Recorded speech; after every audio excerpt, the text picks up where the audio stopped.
Hi everyone. So I've put up that on my bio that I want to return to Zimbabwe, and I am applying for jobs there. I have been applying since I came to Canada. I don't want to stay here anymore. I don't feel like this is the right place for me to be, and I'm not happy here.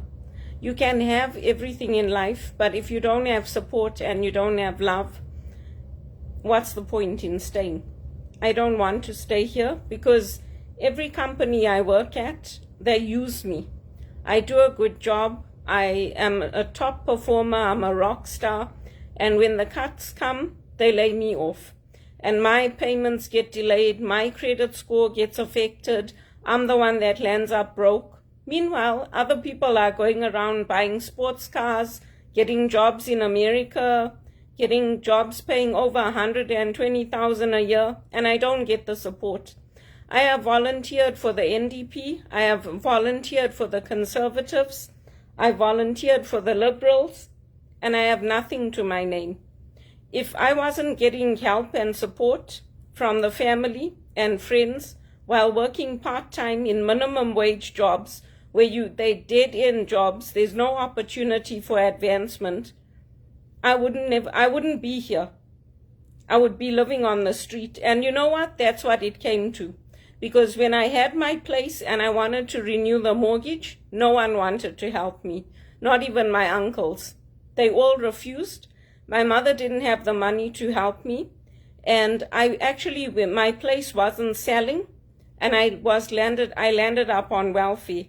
And this is the second time I'm on welfare, and I only get $200 per quarter. And I had to go and register for subsidized housing. There was a 3-year waiting list, and nobody would take me in. Father Larry asked at the church, he asked the priests, he asked the lay people, nobody helped. But whenever they need me, whenever they need volunteers, whenever they need people, I'm the first one they come to. So you know what? I'm not interested anymore. Because at least in Zimbabwe, I'll have my community. I'll have my Goan community, I'll have my Hindu community, and I'll have my Muslim community. I am not interested in staying here anymore. Things have not worked out. This is not the way that things should go for somebody who's a good person. This is not the way things should go when people know that, you know what, if you delay that check, she's not going to be able to pay her rent. And I'm always very thankful. I don't say anything to anyone, but you know what? If you know that I don't have a job, you know that I'm looking, you know that my name's been put forward many, many times over the years to share life, and the church does nothing, then why should I stay here?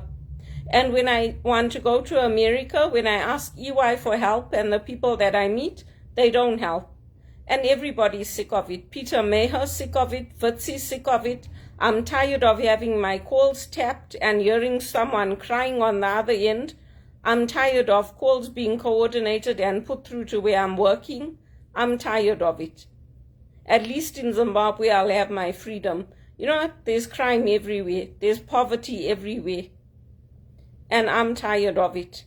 I have been trying to get a decent paid job for decades. Not for 1 or 2 years, for decades. And I'm very highly qualified and I'm very, very good. I can't get a decent paid job anywhere. So I have to land up working 2 jobs or 3 jobs or working overnight, taking ridiculous hours, and then my health suffers. So why would I want to stay here?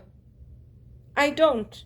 You know, those ICE people and all that, when they start doing the arrest, they must come for me first. They must pay for my ticket first and put me on the plane and send me back and force Mnangagwa to take me back. Because I've worked with the black leaders for long enough that I feel that I should be given the opportunity to go back. There's no pension for me here. I don't have any savings. I have nothing to live off. I live from begging to begging. That's what I live from. And it's not fair to me. It's not fair. I tried to get a job at EY for decades. I even got introduced to James Newlands by the South African Consulate General. Nothing happened. I met Charles Marfool. Nothing happened. They didn't open the doors for me. They didn't do anything. And it's always do your resume this way, do your resume that way. You are in control. You are the CEO. You have to market yourself. It never stops. You know what? It's who you know. It's who you know and who's going to give you that opportunity. And if someone like Bono and Justin Trudeau can be assholes to me after I've given them decades of volunteering, why should I stay here? Chrystia Freeland's going to go and work where for Ukraine? Why isn't she staying in Canada? Why? I'm sorry, all this thing about, oh, but he loves Belinda, it's bullshit. It's rubbish. That's what I say. I'm not interested anymore. I'm not interested. I'm applying for jobs and hopefully I get a good job. But you know what? I'm sick of it. And I regret coming to Canada. I regret it. Because you get taken to the police station, you get summoned, you get tracked like you're a 2-year-old, like you don't know what you're doing, you can't control your life, you can't make decisions. I'm sick of it. They shouldn't bring Zimbabweans to this country. They should keep bringing Nigerians and people from Uganda and people who don't like to work. That's who they should bring. They shouldn't bring people like me who like black tie events and like wearing our high heels and like going out and like enjoying life. I bought so many nice clothes, they're sitting in the closet. I got my high heels, they're sitting there. Meanwhile, decades have gone by. I'm tired of it. I'm sick of it. I've had enough of it. What's the point of studying and upgrading your skills and all of that when you need the help, nobody's there for you? What's the point? I wanted to go to England, that was also stopped. No, I'm tired of it. I also want a nice sports car. I also want a palatial home. When you work and work and work and you land up with nothing, and people are telling you, the Bank of Canada is telling you, you should leave. Don't stay in Canada. You're going to get a poorer quality of life. You can't expect the same quality of life that your parents had here. Well, I'm not staying then. Thank you very much, Bank of Canada, for telling me that.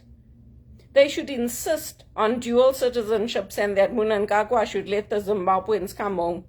All this rubbish of building houses where you know it's going to flood, what? Are we South Africans? You build your house where you know it's going to flood? Oh, please, give me a break. Those white people got lots of money so that when the sea comes in and it breaks everything, they can rebuild and claim the insurance. Wake up, Zimbabwe. Wake up. It's time you people started changing things. I have tried in this country for decades. And Father Larry has tried for decades to help me get a job in the church. It's not happening.